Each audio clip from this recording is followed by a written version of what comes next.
Eu recebi uma mensagem 2 anos atrás no meu Instagram e essa mensagem mudou a minha vida e a vida de todos os meus alunos. Era uma pessoa com dificuldade para comprar farinha na cidade dela. Esse aluno foi o Douglas. Foi ele que me mandou essa mensagem.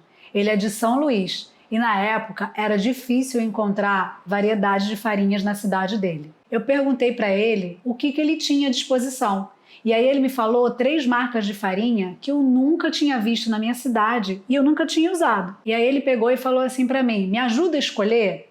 Falou: cara, Nanda, eu confio em você, me ajuda. Eu quero fazer o melhor pão que eu puder com o que eu tenho aqui na minha cidade. Naquela hora eu entendi que eu não tinha só um curso online. Eu entendi que para muitas pessoas eu era a esperança de resultados melhores. Eu pedi para ele um dia para eu pensar numa forma de ajudar ele a resolver aquele problema na escolha das farinhas. No dia seguinte eu entrei em contato com ele e eu fiz a seguinte sugestão para ele. Eu pedi para ele pesar uma pequena quantidade daquelas farinhas, fazer uma mistura com a água, manipular, fazer uma bolinha e observar. Foi praticamente o que eu mandei vocês fazerem no episódio 2.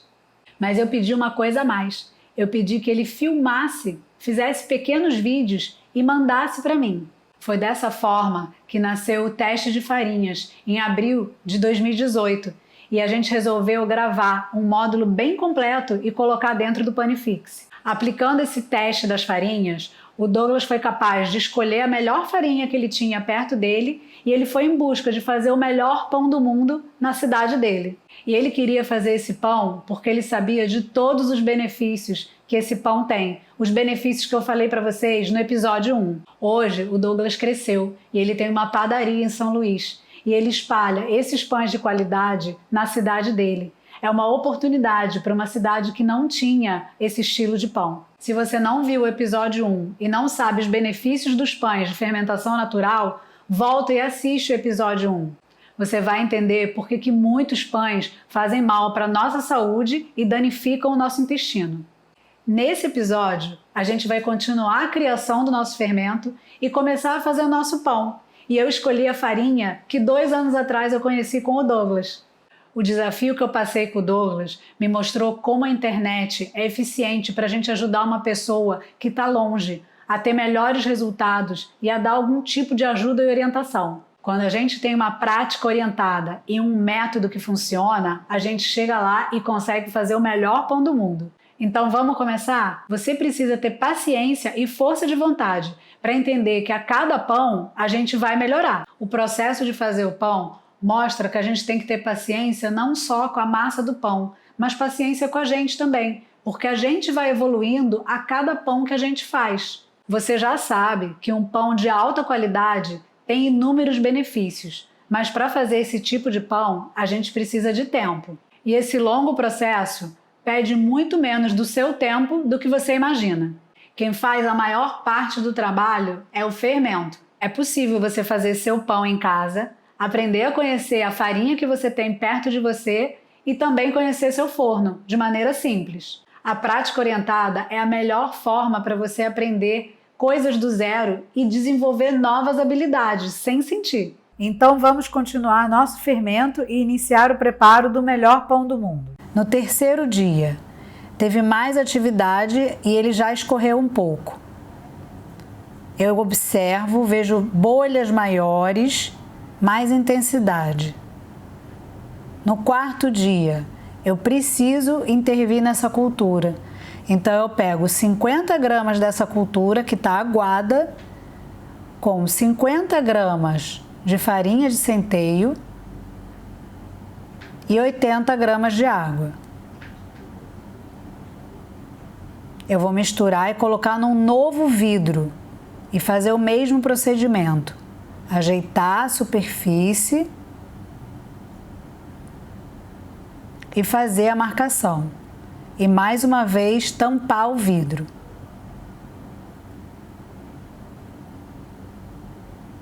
Quinto dia. Eu já vou mudar a farinha do meu fermento. Eu vou colocar 50 gramas dessa cultura em 100 gramas de água e 150 de farinha branca. Vou fazer a mistura. E nesse primeiro momento, o meu fermento vai ter mais atividade e textura diferente. Aos poucos, a farinha branca, a cada alimentação, vai mudando a textura do meu fermento. Com a minha nova mistura feita, eu vou fazer a marcação e a atividade sempre vai ser grande, até o momento de eu conseguir eliminar todo esse centeio. Então não se assustem se depois a atividade diminuir. É importante também notar que nos próximos dias eu vou fazer a mesma coisa, o mesmo procedimento. Vou fazer 1 para 2 para 3, 50 gramas da cultura com 100 gramas de água e 150 de farinha, no 6º e no 7º dia. Depois do 7º dia, quando estiver dobrando de tamanho, colocar em um pote plástico e guardar na geladeira, alimentando com maior frequência possível. O primeiro passo é retirar o fermento natural da geladeira e fazer a alimentação, colocar para multiplicar para poder fazer o pão. Aqui eu vou alimentar na proporção de 1 parte de fermento para 2 partes de água e 3 de farinha. Tudo pesado. Sempre multiplicar o fermento alimentar para ter sobra. Esse fermento depois ele vai ser descartado e quem vai ficar vai ser esse. A gente vai fazer o pão e o que sobrar ele vai para a geladeira. Aqui eu já pesei 240 de água, ela está numa temperatura ambiente, está em 25. Aqui a minha farinha também está em 24,6. Misturar esse fermento na água.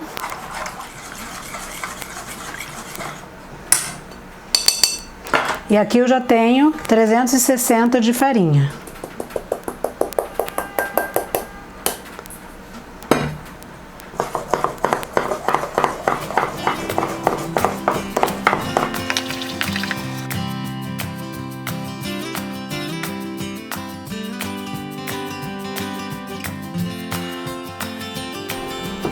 Essa quantidade é para fazer 2 pães e ainda sobrar.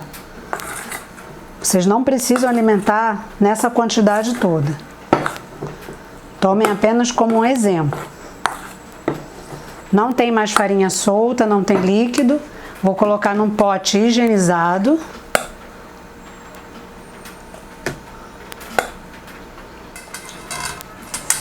Agora eu vou fazer uma superfície reta para facilitar a medição e acompanhamento do crescimento.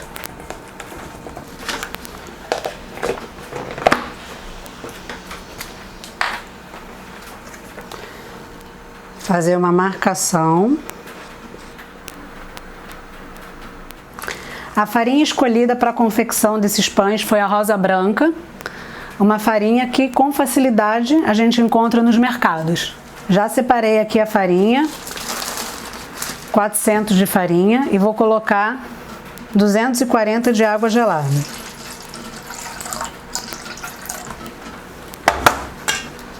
Vou fazer essa mistura até não ter farinha solta. É a nossa autólise e isso vai ajudar muito no desempenho do nosso pão.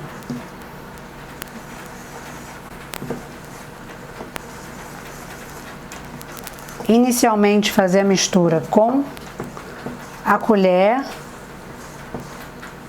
Quando não tiver mais água aparente, pode colocar a mão.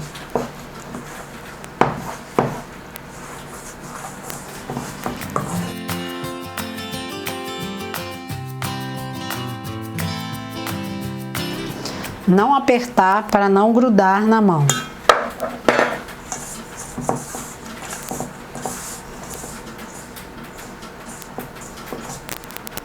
Com paciência e girando a massa, tudo vai se incorporar.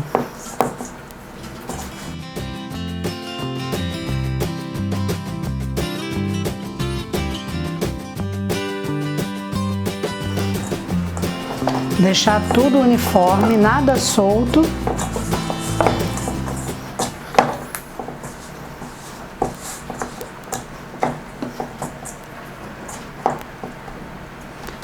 E agora, vê a temperatura. Pode utilizar esse termômetro ou esse termômetro de superfície. Aqui ele está me dando 22, quase 23 e aqui 21. Esse é mais preciso, mas vocês usam o que vocês tiverem. Eu vou colocar num plástico e vou colocar na geladeira. Como a minha geladeira está em 7 graus e a minha temperatura ambiente hoje está em 26, eu vou ficar tirando durante o período da autólise para manter uma temperatura de 18 graus na massa.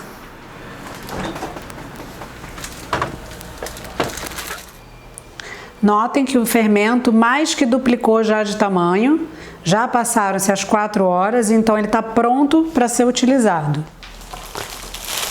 A nossa massa, que estava na autólise, observem como que ela já está diferente.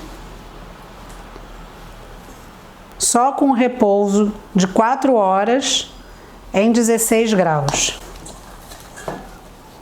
A gente já tem esse tipo de massa, tá?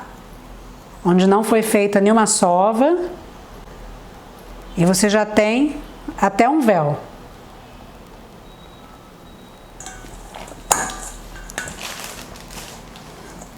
Eu vou adicionar 30%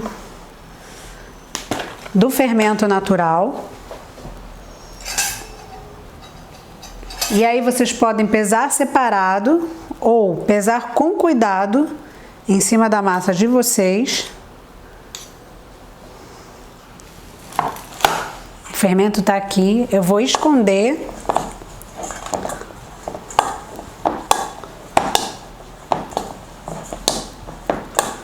Só colocando a massa assim para esconder um pouco esse fermento.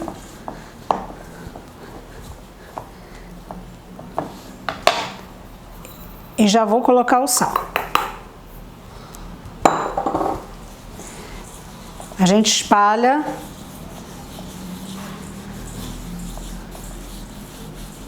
deixa o sal também espalhar na mão. E aí vamos começar a mistura. Essa mistura vocês vão fazer até não sentir os grânulos do sal. Em poucos minutos ele vai se dissolver. E a massa começa também a não grudar na nossa mão.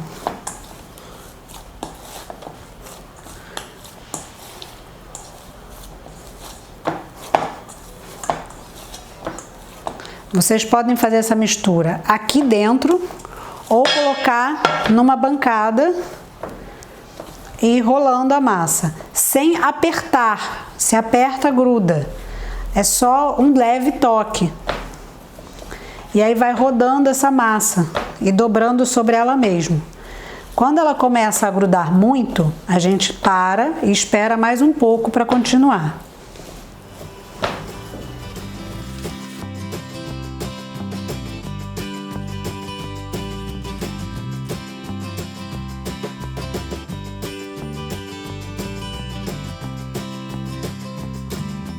Ó, ela vai ficando um pouquinho mais lisa, mas nem tanto.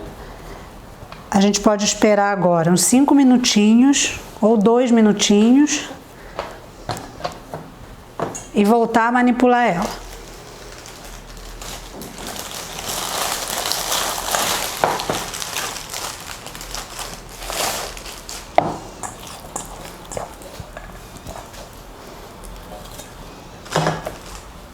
Esse pequeno descanso é bom porque a massa por si só se reorganiza e fica mais fácil da gente dar continuidade, completar a mistura sem muito esforço e desgaste.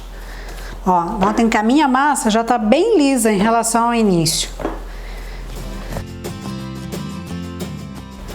Eu já consigo fazer uma bolinha que ainda está com a superfície enrugada. Vou deixar mais uns 2 minutinhos e voltar para completar essa mistura. Minha massa já descansou mais um pouquinho.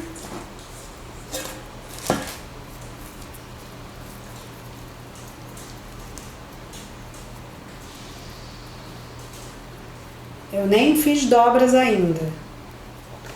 A gente acaba de fazer a mistura.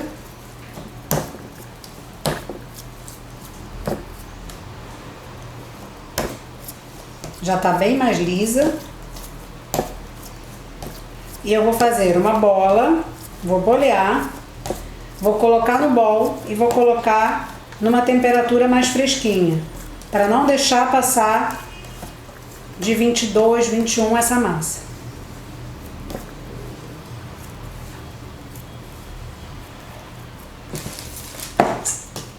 Agora, ela tá com 23.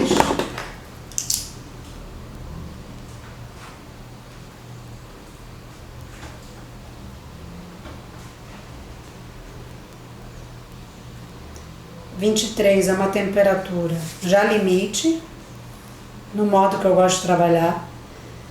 Então a gente pode colocar na geladeira e ir alternando. Vamos dar um descanso agora de meia hora para essa massa. Meia hora, 40 minutos.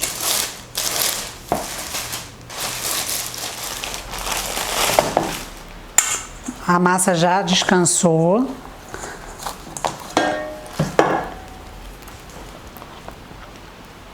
Agora a gente vai fazer a primeira sequência de dobras. Mas olha como é que ela já tá.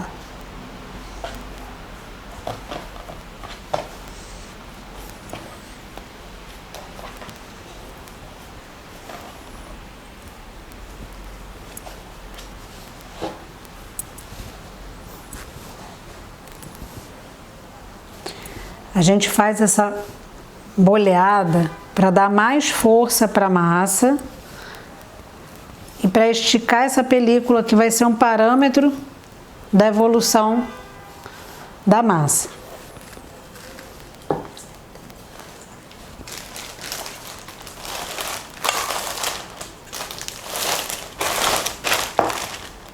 Agora vamos esperar meia hora a 40 minutos para fazer a segunda sequência de dobras.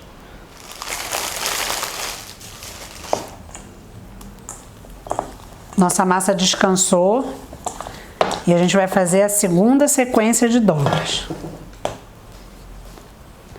Toda vez a gente pode olhar e testar com muito cuidado como é que está o desenvolvimento da nossa massa.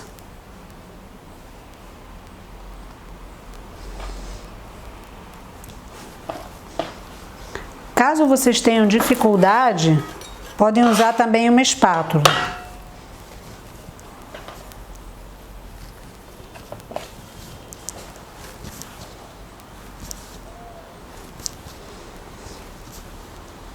Olha como tá lisinha já a massa. A superfície tá bem lisa. Mais outro descanso e outras dobras. A massa já descansou. Agora eu vou fazer a última sequência aqui e vou deixar coberta com um paninho úmido, porque a massa vai relaxar para a gente poder fazer a modelagem. Olha o ponto que a massa já tá.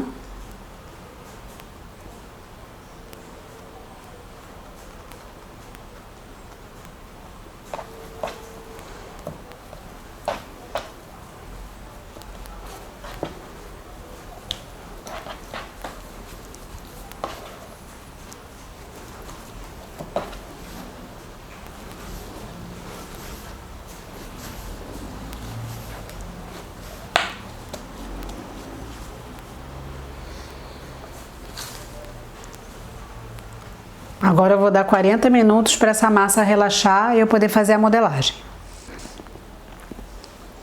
Nossa massa já relaxou. Ela está em 22. Agora a gente vai colocar um pouquinho da farinha, só um pouquinho, para poder fazer a modelagem.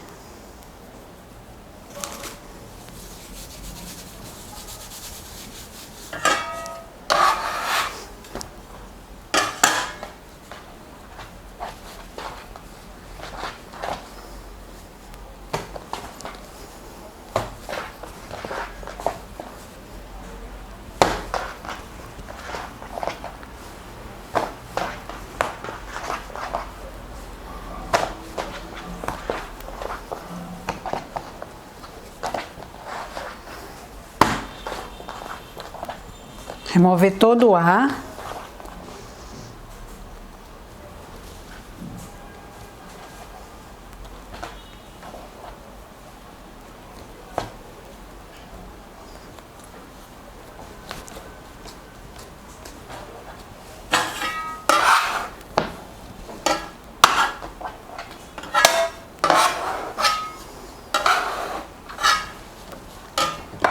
Deixando ela um pouquinho aqui para selar essa costura. Eu gosto de colocar no paneton um paninho e polvilhar com farinha de arroz. Então já está um pouco polvilhado, porque no dia seguinte facilita a remoção e a farinha de arroz ela fica sequinha, ela não vai formar uma gosma. Não coloquem farinha de trigo aqui.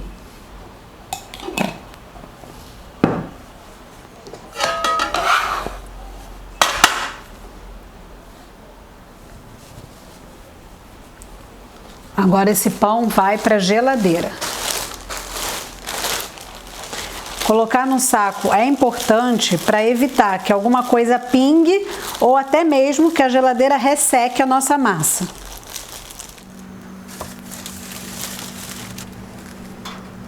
Enquanto nosso pão fermenta até o próximo episódio, você precisa pensar e saber que, se você ficar repetindo sempre as mesmas receitas, sem entender o motivo que você está fazendo, você vai ficar errando sempre as mesmas coisas. Para você fazer o melhor pão do mundo na sua casa, você não vai conseguir com aulas rápidas. Você precisa de uma prática orientada, com todo o material de suporte e orientação. Alguém para tirar suas dúvidas e te mostrar os seus pontos cegos, onde você está errando e você não está vendo, como aquela professora fazia com você quando você era mais novo. E dessa forma você ficava muito mais seguro para fazer cada etapa e evoluía sem sentir. É por isso que as crianças aprendem de forma muito mais rápida, porque elas confiam em quem está orientando. E dessa forma elas aprendem sem sentir. E você também pode. E não precisa você ficar se apegando a livros. Livros e excesso de teoria, sem orientação prática, não vão resolver nada. O que eu vou te propor no próximo episódio é você observar o final da confecção do nosso pão e participar do meu treinamento completo online Panifix. O Panifix é estruturado de forma prática, rápida e didática, com a prática orientada, como você está vendo aqui. Por isso, os resultados de todos os alunos são extraordinários. Através de diferentes estilos de pães, todos os alunos aprendem as bases da panificação. São pães com diferentes tipos de massa, diferentes texturas e sabores, e essas massas vão deixando você capaz de no final fazer seus próprios pães, criando suas próprias receitas. Eu preparei cada aula com riqueza de detalhes junto com o Rodrigo, para você ter tudo o que você precisa. A cada semana, um sabor novo. E no final, a gente vai ter o panetone italiano, que para chegar no resultado da técnica desse panetone, que está lá dentro do curso, eu viajei até a Itália para refinar tudo que eu sabia. E não é um treinamento qualquer, é um treinamento que é fechado. Você só pode estar lá se você for convidado. Então, mesmo que alguém desejasse pagar por esse treinamento, ele não estaria à venda. Eu somei a minha técnica, a tradição dos italianos em fazer o panetone e adaptei para a realidade doméstica. Imagina o valor desse conhecimento. Fazer um panetone 100% fermentação natural e 100% livre de aditivos ou químicas. E eu fiquei com muita dúvida se eu colocaria esse panetone dentro do meu treinamento Panifix, porque isso ia fazer com que o valor do Panifix ficasse muito alto. Mas os meus alunos pediram muito. E você também pode fazer parte desse grupo de pessoas que está fazendo tudo isso em casa. Eu não sei qual é seu objetivo. Se você deseja se alimentar melhor, se você quer impressionar sua família, se você quer impressionar os seus amigos, se você procura aprender uma nova habilidade, um hobby, alguma coisa para relaxar, se você já faz os seus pães, mas não está satisfeito com o resultado deles, ou até mesmo se você já faz, vende e já está transformando o mercado à sua volta. Não importa o seu objetivo, eu vou te ajudar. Eu só não posso garantir que eu vou conseguir atender todo mundo na segunda-feira. Mas com certeza, os mais interessados vão conseguir fazer parte de tudo isso e vão contar com todo o meu empenho e ajuda nessa nova fase. Se você não desejar perder essa oportunidade, coloca um despertador ou faz a sua inscrição na lista VIP de super interessados. Às 6 horas da manhã eu vou te mandar um e-mail com todas as instruções. Eu espero vocês segunda-feira. Oi, eu sou a Viviane, eu sou aluna do curso online do Panifix da Nanda Benítez e eu quero falar como que o curso mudou a forma de fazer os meus pães. Então eu vou comprovar na prática, que eu acho que eu não vou precisar falar mais nada, quando vocês olharem como que eram os meus pães antes do curso. Então, esses eram os meus pães antes do curso. Note que o pão não tinha crescimento, não tinha pestana. Aqui, seguindo as instruções do curso, eu consegui desenvolver meu próprio levain. O pão já tinha crescimento, já tinha um aspecto totalmente diferente, né? Já consegui já um pão com pestana, né? E o miolo já melhorou, também já estava um outro aspecto. Então, eu posso dizer que realmente o curso mudou a forma de fazer os meus pães, né? Eu posso comprovar na prática. O curso ele é simples, ele é claro. A Nanda explica passo a passo, desde o início, desde os equipamentos, a desenvolver o levain, a fazer o pão e o mais importante, reconhecer o que você está fazendo, né? E não ficar seguindo padronização e nem protocolos, nem o que você vê na internet. Então você vai entender o que você está fazendo. Então qual o tempo que você tem que deixar fermentando para você obter um resultado satisfatório, né? E então o curso serve para quem já faz pão, para quem quer se aperfeiçoar e para quem nunca fez um pão na vida. Então fica a dica, o curso super aprovado, indico de olhos fechados.